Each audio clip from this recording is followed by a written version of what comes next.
E aí, você está firme no propósito?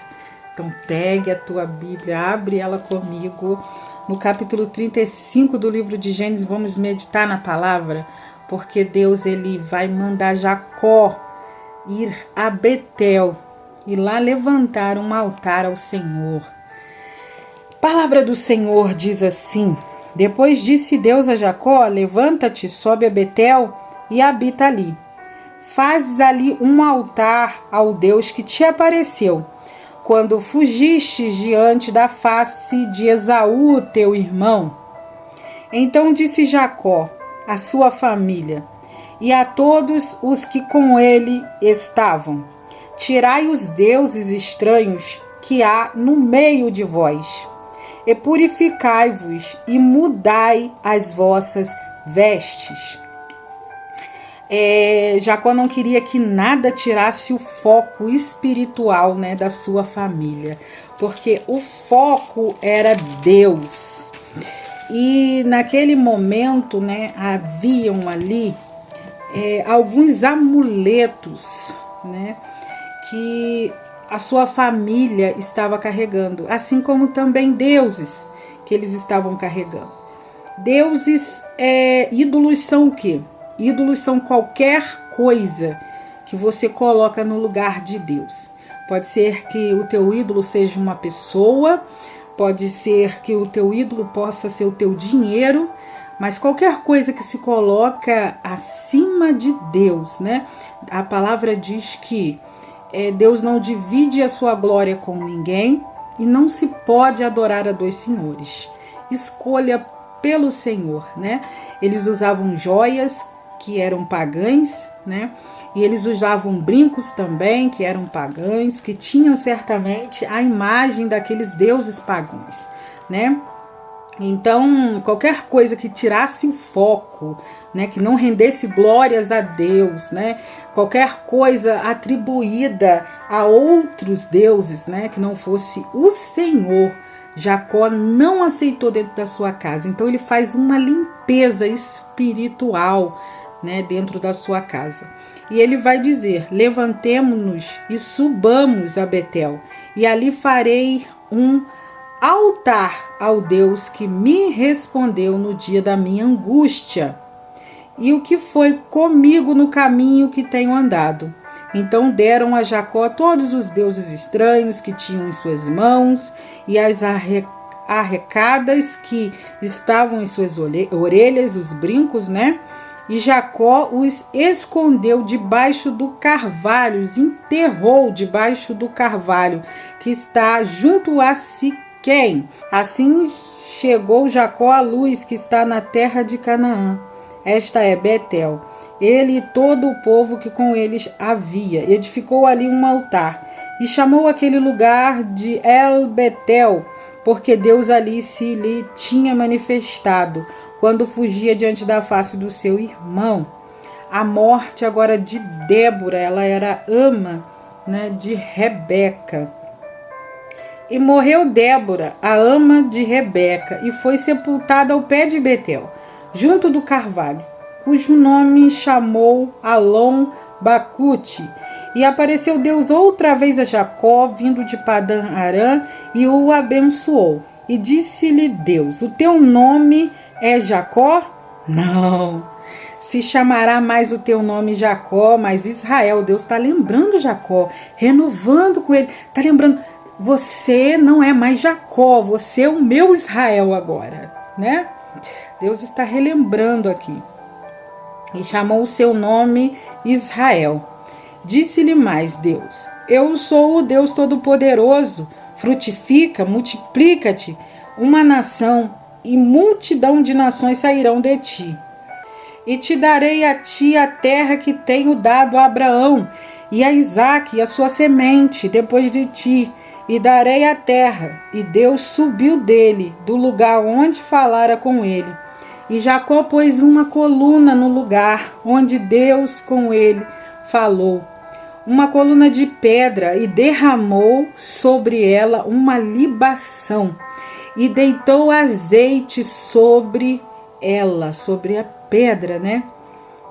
E Jacó pôs uma coluna no lugar onde falara com ele, uma coluna de pedra, e derramou sobre ela uma libação, e deitou sobre ela azeite, aquele azeite de oliva, né? Aquele azeite caríssimo, mas da mais alta pureza. Isso significa aqui, né, que esse azeite caro derramado sobre, né, esse altar, né, mostrava o alto valor, né, que aquele altar simbolizava para Jacó, né? O real valor ali. Então ele unge, né, ali um altar ao Senhor. O nascimento de Benjamim e a morte de Raquel. A amada esposa de Jacó vai morrer. Partiram de Betel e havendo ainda um pequeno espaço de terra para chegar a Efratá, teve um filho, Raquel, e teve trabalho em seu parto. E aconteceu que, tendo ela trabalho em seu parto, lhe disse a parteira: não temas, porque também esse filho terás. E aconteceu que, saindo-se-lhe a alma, porque morreu, chamou-se o nome Benoni.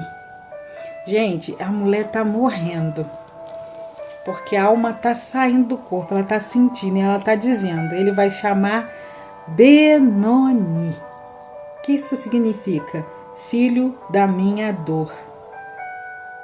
Mas o seu pai, né? Eu acredito que quando alguém olha para Jacó e fala, olha, o menino nasceu e a mãe chamou ele de Benoni, filho da minha dor. Na mesma hora, Jacó sabe o peso que um nome carregava e ele diz, não, vai se chamar Benjamim, que significa filho da mão direita, né? Assim morreu Raquel e foi sepultada no caminho de Efratá. Esta é Belém. E Jacó pôs uma coluna sobre a sua sepultura. Esta é a coluna da sepultura de Raquel até o dia de hoje. Então partiu Israel e estendeu a sua tenda além de Migdal-Eder.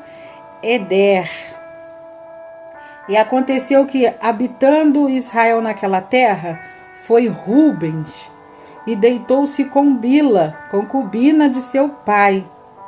Gente, isso daqui, quando Rubens faz isso, né, ele certamente foi ali envolvido, né, pelo seu desejo, né, e ele nem pensou que esse pecado traria consequências terríveis, né, consequências gravíssimas sobre sua vida, né, mas eram consequências futuras, não foram imediatas, né?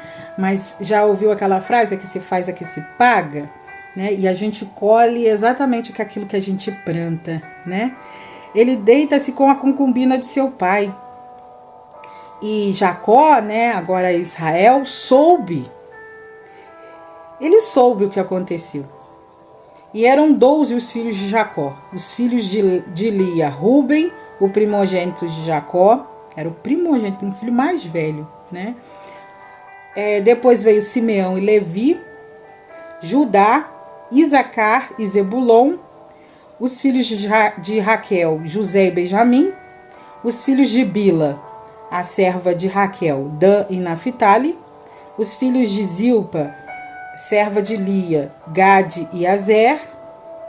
Estes são os filhos de Jacó que lhe nasceram em Padã Arã.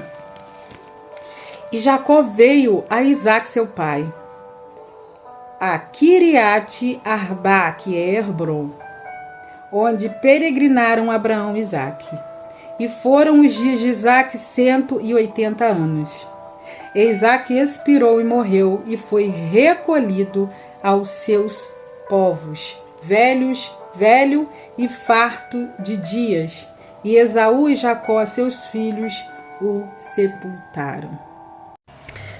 Capítulo 35 do livro de Gênesis, né? Ele nos ensina sobre a restauração, né? A importância de adorar a Deus em meio às dificuldades. Vai falar também sobre o chamado para a purificação e o abandono da idolatria, né? Vai falar também sobre a fidelidade de Deus em reafirmar suas promessas. Isso mesmo, né? Vai falar sobre a fidelidade de Deus em reafirmar suas promessas, porque os planos dele para Jacó não mudou, ainda eram os mesmos, né? Então a gente vai ver que mesmo após tragédias como a morte de Raquel, né? E a gente sabe o quanto Jacó amava Raquel. A gente também vai ver nesse capítulo a morte de Isaac, e a gente vai ver, né, que mesmo assim o capítulo vem destacando, né, a necessidade de renovar a aliança com o Senhor, né, e seguir, né, o seu caminho de obediência e de santidade. Esse capítulo traz alguns pontos principais, né? E quais seriam esses pontos principais? Nós vamos ver o retorno de Jacó a Betel, aquele lugar de encontro com o Senhor. Isso mesmo, Deus chama Jacó de volta a Betel. Isso, aquele lugar onde ele havia aparecido para Jacó. Lembra? A gente leu sobre isso, né? Agora Deus está o instruindo a construir um altar. Isso simboliza, né, a voltar à adoração verdadeira. Após momentos, né, de afastamento da presença de Deus, após momento de pecado, Deus vai chamar Jacó de volta à adoração. Deus vai chamar Jacó de volta àquele lugar de encontro, né? E pode ser que hoje ele esteja te chamando também àquele lugar de encontro com ele. Qual seria esse lugar de encontro com ele? Aquele quarto, né, de porta fechada, lá no secreto, só você e Deus, né? Deus está chamando Jacó de volta, e pode ser que hoje ele esteja te chamando também, né? Então Jacó, ele vai instruir a sua família a abandonar os falsos deuses, né? Os deuses estranhos, e abandonar também as joias pagãs, né? Porque Deus, ele não divide a sua glória com ninguém. Não, Deus não divide. A palavra diz que a gente não pode adorar a dois senhores, né? Isso representa o quê? Representa a renúncia, né, a práticas e a influências estrangeiras, né, que estavam entrando ali na família de Jacó e contaminando e tirando o lugar de Deus, né? Aí Jacó vai falar com sua família para que tire esses deuses estranhos, né, para que eles voltem a uma fé pura, a uma fé verdadeira diante de Deus. Vai ver também nesse capítulo, né, que Jacó está de luto, né, mas a vida precisa continuar. Então a gente vai ver a continuação da vida, né? A morte de Raquel, embora dolorosa muito, porque a gente sabia o quanto aquele homem gostava daquela mulher, né? A gente vai ver, né, sobre o luto que Jacó está enfrentando, mas a gente também vai ver, né, que ele precisa seguir em frente, né? Ele precisa seguir em frente com esperança e fé, né? E aí quando a gente vai ver também a morte de Isaac, né, a gente vai ver que vai se encerrar um ciclo, né? Mas a gente vai ver que Deus, ele vai reafirmar a linhagem da promessa. Olha como Deus, ele é maravilhoso, né? Então a gente vai ver que Deus vai chamar Jacó de volta, né, para aquela identidade que tinha nele. O capítulo ele vai reforçar isso, a identidade de Jacó como Israel, Deus falando com ele, chamando a lembrar: ei Jacó, você não é mais Jacó, o enganador, o mentiroso, né?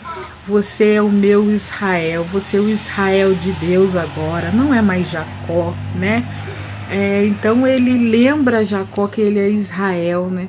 E aí a gente vai vendo, né, que Deus vai chamando ele, né, a viver uma vida de obediência, sendo moldado.